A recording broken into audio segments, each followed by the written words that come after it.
Раушан ханым, сұхбат беруге дайынсыз ба? Туризм мамандығын таңдағанда сізге біреу себепкер болды ма, әлде бұл сіздің бала күнгі арманыңыз болды ма? Жалпы осы мамандық таңдаудағы ғұмырыңызды қысқаша баяндап беріңізші.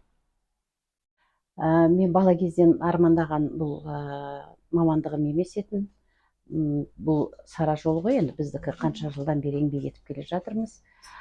Мен егіз ұл туғаннан кейін, бұл егіздерімді ясли садикке бергеннен кейін уақытым болды. Сол кезде маған қолқа салған қазақ қауымдастығына көмегін бере аласың ба деп.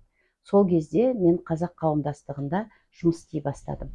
Осы қонақтарды күту, шығарып салу, біздің қандастарды шақыру деген сияқты жұмыс бабымен сол жұмысты біле бастадым. Сол кезде мен түсінгендігім, бізде мына услуги дейді ғой, сол мамандығымыз бойынша өте ақсап келе жатқанымызды. Сондықтан менің ойыма келді, осындай бір компания ашсам, туризмді дамытсам. Өйткені үшінші құрылтайға, қазақ қауымдастығының үшінші құрылтайына елді күтіп алып шығарып салу, біздің шетелден келген қонақтарымызды соған дайындық жасап, сонда көзім жетті. Содан бастап мен өз мамандығымды осы туризмге арнасам деген ойым болды. Содан бері міне менің компаниям 15 жылдан асты жұмыс істеп келе жатыр. Осы кәсіби жолыңызда қандай қиындықтарға тап болдыңыз?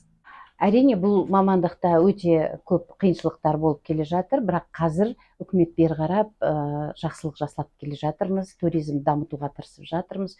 Өйткені Қазақстанның кең байтақ Қазақстанымызда көретін жер, көрсететін жер өте көп.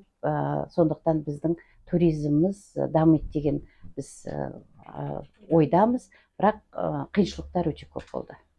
Жауабыңызға рахмет. Ендігі қоятын соңғы сұрағым, сіз осы мамандықтың болашағын қалай бағалайсыз? Бұл мамандықтың болашағы өте зор. Өйткені осы туризмнен келетін қаржылық көмек Қазақстанға өте үлкен пайда келеді деп ойлаймыз.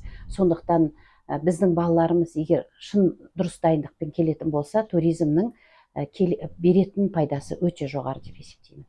Олай болса, Раушан ханым, сіз бүгінгі сұхбатымыз өз мәресіне жетті. Алтын уақытыңызды бөліп бізбен ашық әңгіме жүргізгеніңізге мың алғыс.